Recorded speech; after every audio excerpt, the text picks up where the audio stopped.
He turned a failing restaurant into the birthplace of a revolution and got rich doing it.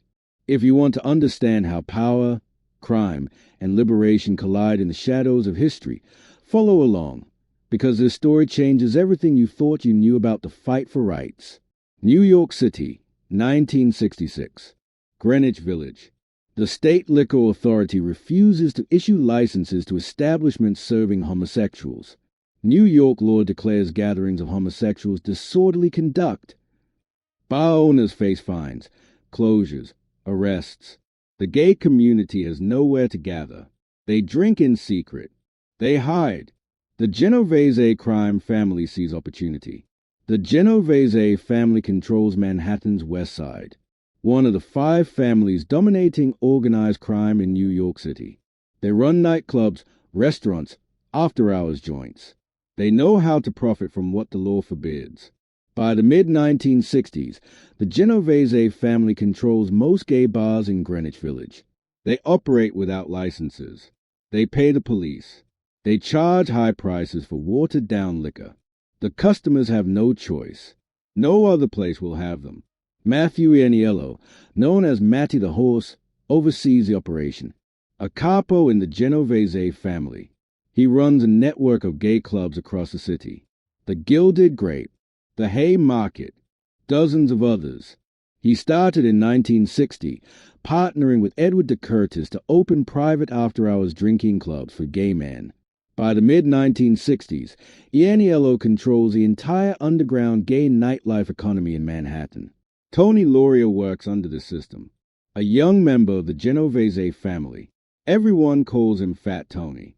In 1966, he sees a property at 51 to 53 Christopher Street. 2 adjoining buildings built in the 1840s, originally horse stables, now operating as Stonewall Inn, a straight bar and restaurant. Low earnings, failing business. Fat Tony pays the asking price and takes ownership. He renovates cheap, black paint on the walls. No running water behind the bar, plywood covering the windows. 2 rooms separated by partition, a jukebox, a small dance floor, pulsing gel lights and black lights, tables and chairs from second-hand dealers. Total investment kept low. He reopens Stonewall Inn as a gay bar in early 1967. No liquor license. He operates it as a bottle club, a private membership establishment where patrons supposedly bring their own alcohol. Customers sign a membership book at the door.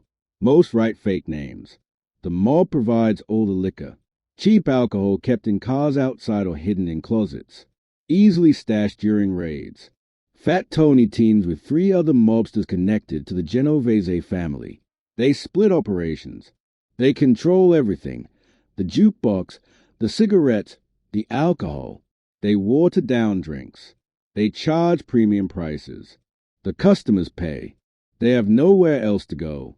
The Genovese family pays bribes to the NYPD's 6th Precinct. The weekly amount is substantial. In exchange, police tip off the bar before raids. The raids become theater, scheduled for early afternoon when few customers are present. Bar owners know in advance. They prepare. During a typical raid, the lights change from blue to white. A warning. Customers stop dancing. They stop drinking. Police line them up. Check identification. Arrest anyone without ID. Men dressed in drag are arrested. Women wearing fewer than 3 pieces of feminine clothing are arrested. Female police officers verify gender in bathrooms. After the raid, the bar reopens by nightfall. Business continues. The cycle repeats. Stonewall Inn becomes popular. It caters to the poorest and most marginalized in the gay community. Young people, drag queens, transgender individuals, street hustlers, runaways, people with nowhere else to go. The bar has no bathroom attendants. The toilets frequently overflow. Health inspectors never visit. The bribes ensure that. The interior is dark, claustrophobic, the air thick with cigarette smoke. 2 bars, front room and back room. A small stage area where drag performers sometimes appear. The dance floor packed on weekends. The jukebox plays Motown, soul, pop hits. The customers dance. They drink. They connect. For a few hours, they feel safe. But it is not safe. The mob exploits them. Bouncers pimp out patrons. The mob runs prostitution rings inside the bars. The customers are blackmailed. The mob photographs patrons and threatens to expose them to employers, families. The drinks are overpriced and diluted. There is no fire exit. The plywood-covered windows trap people inside. If there is a fire, no one escapes. The gay community knows this. They have no choice. The bars are the only places they can gather openly. The only places they can dance together, touch, be themselves without immediate arrest. By 1969, Stonewall Inn operates under the same pattern. Raids once a month. Bribes to the 6th precinct. Watered-down liquor sold at markup. A cash machine for the Genovese family. Fat Tony and his partners profit heavily. The exact figures are never recorded, but the operation is lucrative. Multiple mob-owned gay bars generate steady income across Greenwich Village. Stonewall becomes more than a bar. It becomes a gathering place. A refuge. The marginalized find community there. Drag queens hold court. Young gay men and lesbians meet. Transgender people find acceptance. The bar operates in the shadows, controlled by criminals, but it provides something the rest of society denies, a space to exist. The police and the mob maintain the balance. The police collect bribes and conduct performative raids. The mob pays the police and exploits the customers. The customers tolerate exploitation because the alternative is invisibility. The system works for everyone except the people at the bottom. No one expects it to change. No one imagines that this dark, dirty bar on Christopher Street will become the flashpoint for a national movement. No one knows that the cycle of raids and bribes and oppression is about to break. June 1969 approaches. The heat rises. Tensions build. The Stonewall Inn continues operating. Business as usual. The mob collects. The police collect. The customers drink and dance and survive. Something is about to snap. Tuesday, June 24th, 1969. Afternoon. Police raid Stonewall Inn. Standard procedure. Lights flip from blue to white. Customers stop dancing. Police check IDs. Make a few arrests. Confiscate alcohol. The raid lasts less than an hour. By nightfall, the bar reopens. Customers return. Friday, June 27th, 1969. Late evening. Stonewall Inn is packed. Summer heat drives people into the streets. Christopher Street buzzes with activity. The bar fills beyond capacity. 2 rooms crowded. Dance floor packed. Jukebox loud. Customers drink, dance, talk. The usual Friday night. The mob did not receive the customary warning. No tip-off from the 6th precinct. Something changed. The police are operating differently. The balance shifts. Saturday, June 28, 1969. Police officers approach Stonewall Inn. 4 in plain clothes. 2 in uniform. Deputy Inspector Seymour Pine leads them. He commands the NYPD's Morals Division. He has a warrant. The raid is official, not performative. The police enter through the main door. The lights go up. Music stops. Pine announces the raid. Police order customers to line up, check IDs. The standard procedure begins. But this time feels different. The customers do not comply immediately. They do not move quickly.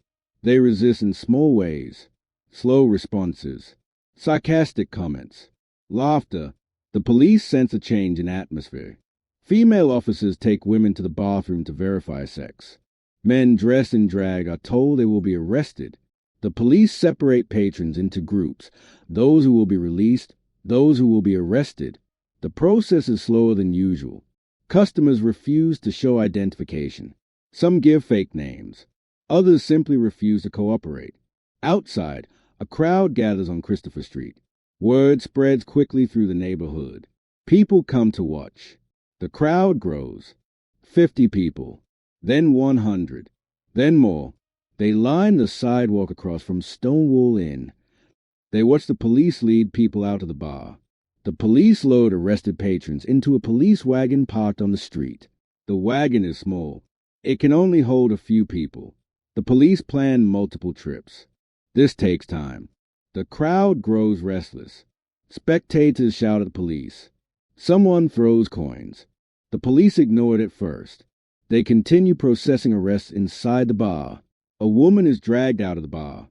She struggles with police. She fights back. An officer hits her with a baton. She shouts to the crowd. Witnesses later identify her as Storm DeLavery, a biracial lesbian performer. Others dispute this. The exact identity remains debated. But the moment is undeniable. She yells to the crowd, "Why don't you guys do something?" The crowd erupts. Bottles fly toward the police. Coins become projectiles. The spectators push forward. The police line breaks. Officers retreat toward the bar entrance. They call for backup. More police arrive. Tactical patrol force units. They form a line on Christopher Street. Helmets, badges, batons. They push the crowd back.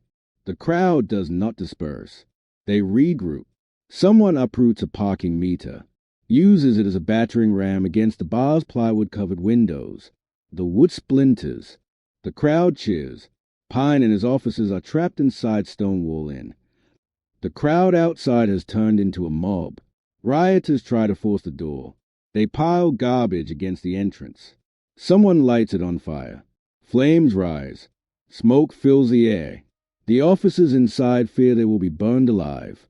They aim their guns at the door, ready to shoot if the crowd breaks through. The tactical patrol force advances.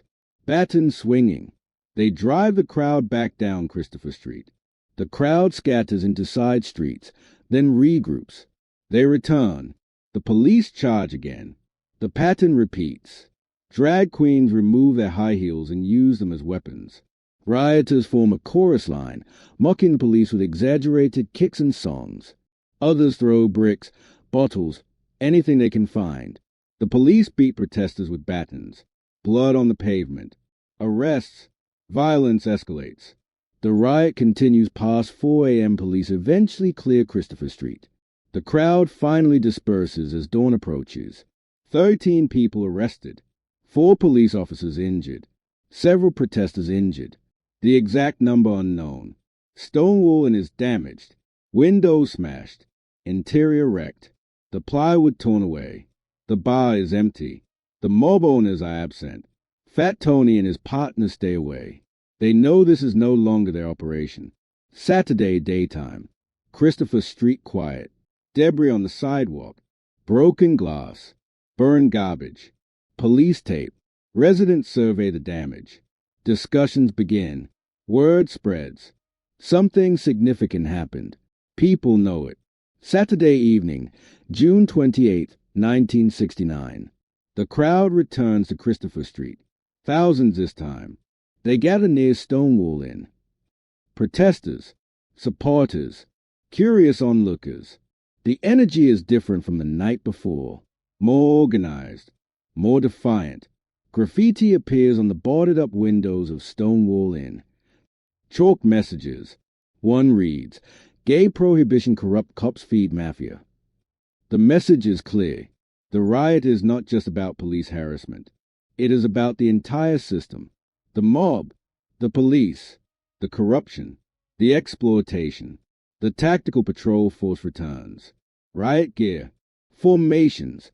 They try to disperse the crowd. The crowd refuses to leave. Confrontations reignite. Bottles thrown. Police charge. Protesters scatter and regroup. The clashes continue into the night. More arrests.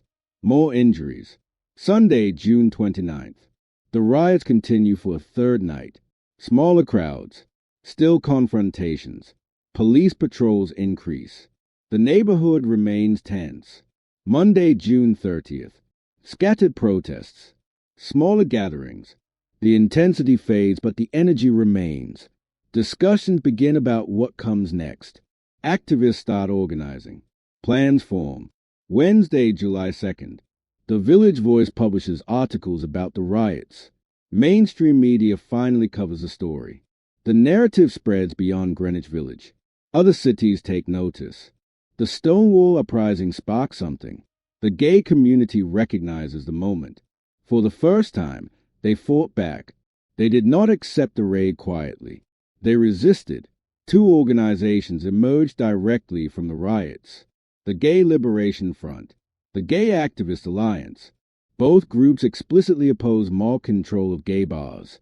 They demand licensed, legitimate establishments. They reject the exploitation. The system that Fat Tony and the Genovese family built begins to crumble. July 1969. The Genovese family assesses the damage. Stonewall Inn is wrecked. The bar cannot reopen immediately. The police attention is too intense. The media coverage makes the operation too visible. The bribes no longer guarantee protection. Fat Tony and his partners disappear from the Stonewall operation. They do not rebuild. They do not return. The property at 51 to 53 Christopher Street sits damaged and empty. The mob's most famous gay bar is finished. But the Genovese family still controls other gay bars across Greenwich Village. Matty the Horsey Aniello continues running his network. The Gilded Grape, the Hay Market, other establishments. The mob does not abandon the gay nightlife business immediately. Too much money involved. Too many years of investment. The gay rights organizations target these bars. The Gay Liberation Front and Gay Activist Alliance organize. They protest outside mob-owned establishments. They demand change. They push for legitimate, licensed gay bars. They expose corruption. They name the criminals. The Stonewall uprising changes the political landscape. New York City officials face pressure. The riots reveal the failures of the system. The state liquor authorities' discriminatory policies created the conditions for mob control. The police corruption enabled exploitation. The activists demand reform. The state liquor authority begins granting licenses to gay bars. Not immediately, not easily, but the absolute prohibition ends. Legitimate bar owners can apply for licenses without automatic denial for serving homosexuals. The legal landscape shifts. Licensed gay bars begin opening in Greenwich Village and across New York City. Bars with running water, proper fire exits, health inspections, fair prices, no mob ownership, no bribes, no blackmail. The community has options now. The mob's business model collapses slowly. Matty the Horsey Aniello fights to maintain control. He adapts. He runs bars under different names. He hides ownership through front companies. He continues paying bribes. He continued operating clubs into the 1970s. But the scrutiny intensifies. Federal prosecutors target organized crimes, control of nightlife. The FBI investigates. Grand juries convene. Indictments come. Matty the Horsey Aniello faces charges: racketeering, extortion, tax evasion. The cases build throughout the 1970s. In 1977, the NYPD launched Operation Together. The operation targets mob-run prostitution rings in gay bars. The investigation uncovers extensive networks: Genovese family members, police officers, high-profile clients, Hollywood names, politicians. The scope is massive. The evidence is damning. But Operation Together shut down abruptly in 1977. Too many powerful people implicated. Too many reputations at risk. The investigation is killed. No major prosecutions result. The prostitution rings continue operating, though more carefully. The 1980s bring the real end. Federal prosecutors launch a series of high-profile cases against the five families. The Mafia Commission trial, RICO charges, surveillance evidence, cooperating witnesses. The government dismantles the organizational structure of New York's mob families. Matty the Horsey Aniello was convicted in 1986. Racketeering charges, rigging construction bids, skimming union dues, operating illegal businesses. He serves time in federal prison. Released eventually, but his empire is gone. His network of gay bars and clubs is broken. He died in 2012 at age 92 in Old Westbury, Long Island. His obituary mentions his mob career but barely acknowledges his control of gay nightlife. Fat Tony Lauria vanishes from public record after Stonewall. No major arrests.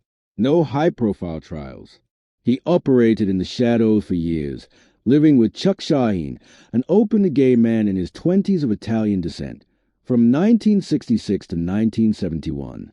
Their relationship was secretarial, not romantic. Fat Tony's exact fate remains unclear. No detailed records of his later life exist in accessible sources. He built the bar that sparked a revolution and then disappeared into obscurity. The Stonewall Inn property changes hands. In 1990, a new bar opened at 53 Christopher Street, New Jimmy's at Stonewall Place. It is not the same. The original interior is gone. The mob connection is severed. The new bar trades on the name and history, but operates as a legitimate business. The Stonewall Inn reopens as a gay bar in the 1990s under new ownership.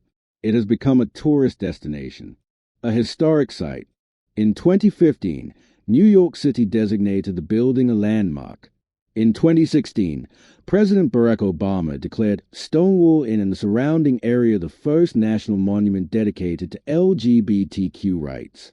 The bar becomes a symbol of resistance and liberation. The legacy of Fat Tony and the Genovese family is complicated. They provided spaces when no one else would. They gave the gay community places to gather, drink, dance, and be themselves. Without mob-owned bars, the community would have had even fewer options in the 1960s. The bars were exploitative, dangerous, and corrupt, but they existed. The activists who emerged from Stonewall rejected this narrative. They argued that the mob exploited a vulnerable community for profit.